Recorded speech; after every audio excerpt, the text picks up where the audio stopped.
Selamat datang di video ini. Pembalasan Tiongkok terhadap tarif Uni Eropa, UE, memicu krisis keuangan di Eropa.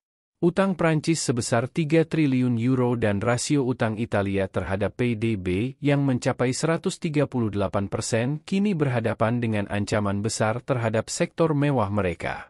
LVMH dan produsen cognak Prancis dikenakan bea masuk sebesar 30% hingga 39%, sementara produk-produk mewah Italia, terutama fashion, berada di garis bidik.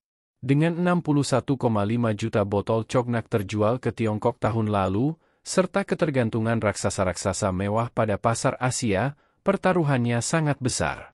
Pertanyaannya, apakah Prancis dan Italia bisa selamat dari perang dagang ini, atau apakah kehancuran ekonomi tidak dapat dihindari?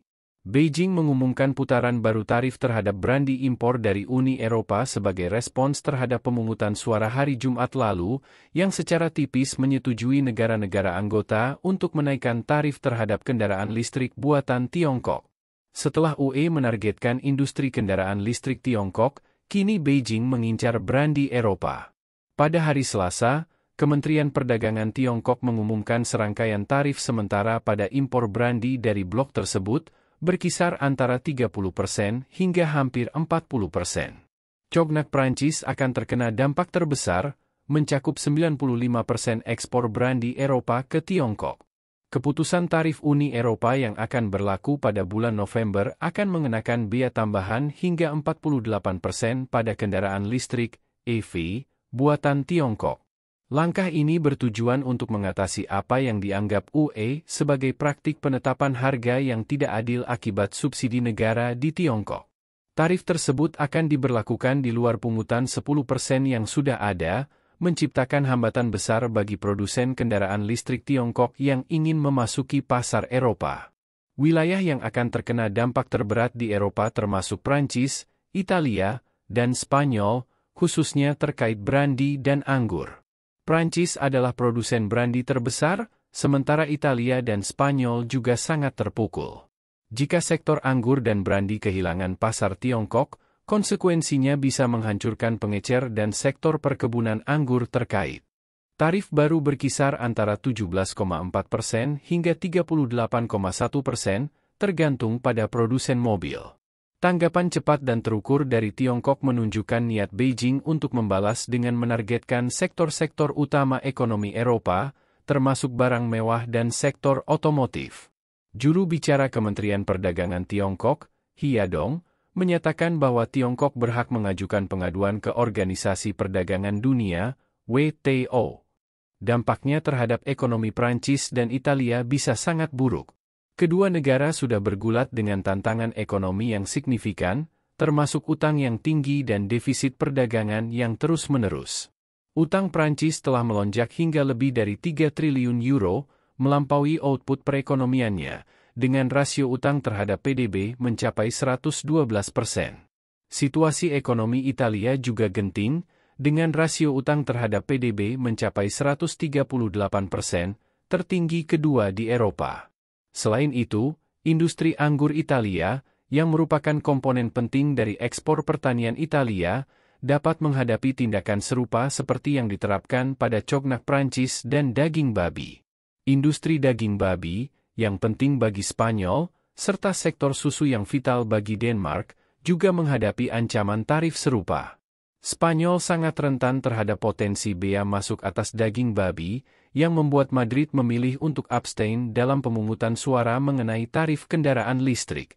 Carlos Queiroz, Menteri Ekonomi dan Perdagangan Spanyol, menekankan pentingnya negosiasi lebih lanjut dengan menyatakan, UE perlu terus melakukan negosiasi dengan Tiongkok untuk menghindari peningkatan tindakan proteksionisme yang pada akhirnya akan merugikan sektor otomotif.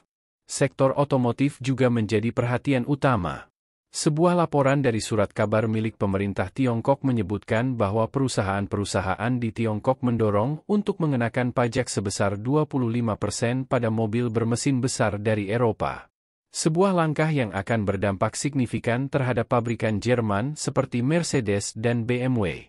Dampak dari tarif ini diperkirakan akan memukul Jerman cukup keras, mengingat kekhawatiran yang sudah disampaikan oleh Volkswagen mengenai keputusan tarif UE terhadap kendaraan listrik Tiongkok. Volkswagen menilai bahwa dampak negatif dari tarif ini lebih besar daripada manfaat yang diharapkan bagi industri otomotif Eropa, khususnya bagi Jerman. Tindakan balasan Tiongkok terhadap produk-produk Eropa dapat diperluas, seperti yang telah mereka lakukan terhadap Australia. Produk-produk seperti alkohol dan makanan yang diimpor dari Tiongkok sebelumnya juga terkena pembalasan serupa. Namun, beberapa produk mungkin akan dihindarkan dari pembalasan karena alasan strategis, seperti pesawat terbang yang diproduksi oleh Airbus.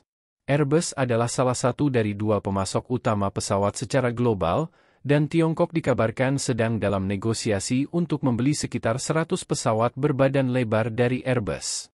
Hal ini menunjukkan bahwa Tiongkok tidak akan mengenakan pajak atau tarif pada produk yang mereka butuhkan dari Eropa, terutama yang berasal dari sektor strategis. Jika Tiongkok memberlakukan hukuman pada Airbus, hal ini akan memberikan keuntungan bagi Boeing, yang merupakan pesaing utama Airbus. Namun, Boeing dan Tiongkok saat ini tengah menghadapi kendala dalam hubungan perdagangan mereka, terutama dengan Amerika Serikat yang terlibat dalam perang dagang dengan Tiongkok.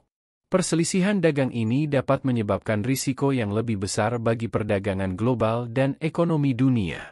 Uni Eropa kini berada dalam posisi genting, terjebak antara proteksionisme dan ancaman pembalasan dari Tiongkok. Jens Eskolin, Presiden Kamar Dagang Eropa di Tiongkok, menggambarkan situasi ini seperti melihat kecelakaan lalu lintas dalam gerak lambat, menekankan bahwa kecelakaan belum terjadi dan masih ada waktu untuk menemukan solusi.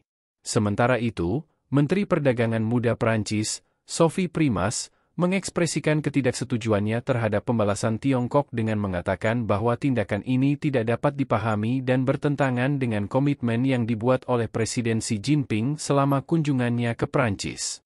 Meski demikian, Tiongkok tetap mempertimbangkan untuk menaikkan tarif pada mobil bermesin besar, yang akan menargetkan industri otomotif Eropa, terutama Jerman. Francesca Guetti, peneliti hubungan UE-Tiongkok di RAN Europe, menyatakan bahwa tanggapan Tiongkok tampaknya masih terkendali. Bahkan dengan tarif baru, kendaraan listrik Tiongkok diperkirakan tetap akan menghasilkan keuntungan di pasar UE di tengah situasi ini. Negara-negara anggota UE, kecuali Hongaria, menghadapi dilema besar. Mereka berisiko mengasingkan Tiongkok, tetapi juga berpotensi merusak hubungan perdagangan dengan Amerika Serikat. Eropa berada dalam posisi yang menantang, terjebak di antara dua kekuatan ekonomi besar dengan kepentingan yang saling bertentangan. Sebelum melanjutkan lebih jauh, beritahu kami apakah Anda menyukai videonya. Jika ya, silakan klik suka dan bagikan, dan mari kita lanjutkan. Tiongkok telah menjadi negara yang dominan dalam berbagai sektor manufaktur dunia, mulai dari aluminium, baja, hingga panel surya. Dalam hal produksi aluminium dan baja, misalnya, Tiongkok memimpin dunia dengan produksi yang jauh melampaui negara-negara lain. Begitu juga di sektor-sektor seperti semen dan beton, yang merupakan elemen penting bagi pembangunan infrastruktur global. Selain itu, Tiongkok juga memimpin dalam sektor teknologi hijau, seperti panel surya, yang semakin penting dalam transisi energi global. Di bidang otomotif, Tiongkok tidak hanya menjadi pemain utama dalam memproduksi mobil, tetapi juga semakin mendominasi pasar global untuk kendaraan listrik, EV. Pada tahun 2023, pabrik-pabrik Tiongkok memproduksi sekitar 30 juta kendaraan, dengan lebih dari 5 juta diantaranya diekspor ke berbagai pasar dunia. Sebagian besar dari keunggulan ini berasal dari upaya pemerintah Tiongkok dalam mengintegrasikan teknologi pintar ke dalam manufaktur. Di sektor tekstil, misalnya, pabrik pintar telah memangkas waktu produksi secara signifikan, dari yang semula membutuhkan 15 hari menjadi hanya 3,5 jam. Ini meningkatkan efisiensi hingga 28%, memperlihatkan bagaimana teknologi telah merevolusi proses produksi di Tiongkok. Keunggulan manufaktur Tiongkok juga menarik perhatian berbagai perusahaan multinasional besar seperti General Electric, Apple, Tesla, Nike, BMW, dan Microsoft, yang mendirikan pabrik di Tiongkok untuk memanfaatkan kapasitas produksi yang besar dan biaya rendah. Bahkan, Banyak produk yang digunakan sehari-hari, seperti smartphone, sepatu, dan pakaian, diproduksi di pabrik-pabrik Tiongkok. Sejak ekonomi Tiongkok mulai terbuka pada akhir 1970-an, negara ini telah tumbuh menjadi kekuatan manufaktur terbesar di dunia, dengan PDB yang sekarang mencapai 17 triliun dolar atau sekitar 19% dari ekonomi global. Pada tahun 2021, Tiongkok bertanggung jawab atas 80% produksi kapas global dan memasok 15% dari pakaian berbahan katun yang dijual di Amerika Serikat. Selain tekstil, Tiongkok juga mendominasi sektor besi dan baja, menghasilkan lebih dari 50% dari produksi baja global. Produksi ini tidak hanya melayani pasar domestik yang besar, tetapi juga memenuhi permintaan dari berbagai negara di seluruh dunia, dengan produk-produk mulai dari baja canai panas hingga pipa tanpa sambungan. Di sektor otomotif, Tiongkok tidak hanya memproduksi untuk pasar dalam negeri, tetapi juga menjadi eksportir mobil yang signifikan. Pabrikan mobil Tiongkok seperti NIO dan Li Auto telah mulai menantang dominasi perusahaan-perusahaan seperti Tesla dengan menawarkan kendaraan berkualitas tinggi dengan harga yang jauh lebih rendah. Hal ini menciptakan tantangan serius bagi produsen mobil internasional yang harus bersaing di pasar global. Kesuksesan ekonomi dan dominasi Tiongkok di bidang manufaktur adalah hasil dari perencanaan strategis dan pengembangan teknologi yang berkelanjutan. Dalam beberapa dekade terakhir, Tiongkok telah berhasil mengubah dirinya dari negara berkembang menjadi pabrik dunia, dan sekarang semakin beralih ke produksi bernilai tambah tinggi seperti kendaraan listrik, teknologi hijau, dan manufaktur pintar. Cerita tentang dominasi manufaktur Tiongkok dimulai dari evolusi panjang yang mencakup berbagai sektor ekonomi yang berbeda. Tiongkok telah berhasil membangun keunggulan global dengan menggunakan tenaga kerja besar, kebijakan industrialisasi yang dikendalikan negara, dan fokus pada inovasi teknologi tinggi. Perjalanan ini didorong oleh strategi yang dimulai sejak dibukanya ekonomi negara pada akhir abad ke-20 dan semakin kuat setelah bergabungnya Tiongkok ke Organisasi Perdagangan Dunia, WTO, pada tahun 2001. Sektor otomotif, misalnya, menunjukkan betapa Tiongkok kini bukan hanya memproduksi kendaraan untuk pasar dalam negeri, tetapi juga menguasai pangsa pasar global dengan ekspor yang melampaui negara-negara industri lainnya seperti Jepang. Mobil-mobil buatan Tiongkok, termasuk kendaraan listrik, EV, semakin banyak terlihat di berbagai negara, dari Amerika Selatan hingga Afrika Selatan. Ini menunjukkan bahwa mobil Tiongkok kini telah berhasil menembus pasar internasional dengan harga yang lebih murah tanpa mengorbankan kualitas. Selain itu, keunggulan manufaktur Tiongkok juga meluas ke sektor lain, seperti baja, tekstil, peralatan medis, dan bahkan dirgantara. Dengan kemitraan strategis bersama perusahaan internasional seperti Airbus dan Boeing, serta inovasi di bidang teknologi, Tiongkok telah memperkuat posisinya sebagai salah satu kekuatan industri terdepan di dunia.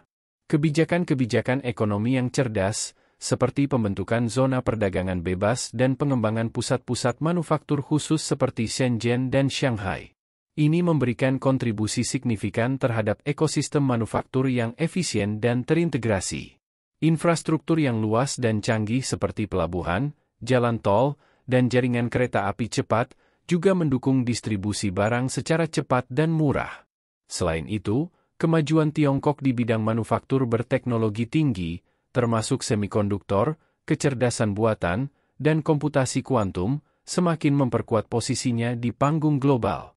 Subsidi pemerintah dan dukungan terhadap penelitian dan pengembangan, R&D, juga berperan besar dalam mempercepat inovasi dan menjaga daya saing global. Kesimpulannya, Tiongkok tidak hanya memanfaatkan tenaga kerja murah, tetapi juga mengandalkan ekosistem manufaktur yang sangat terintegrasi, infrastruktur yang maju, dan inovasi teknologi yang didukung oleh pemerintah. Ini membuatnya menjadi pemain utama dalam rantai pasok global dan memastikan posisinya sebagai pusat manufaktur dunia yang tak terbantahkan. Bagaimana pendapat Anda mengenai video ini? Jika Anda punya pendapat, silahkan tuliskan pendapat Anda pada bagian komentarnya. Dan jika Anda suka dengan video ini silahkan klik like dan subscribe, dengan begitu kami akan membuat video lainnya untuk Anda semua. Terima kasih dan sekian dulu, dan sampai jumpa di video berikutnya.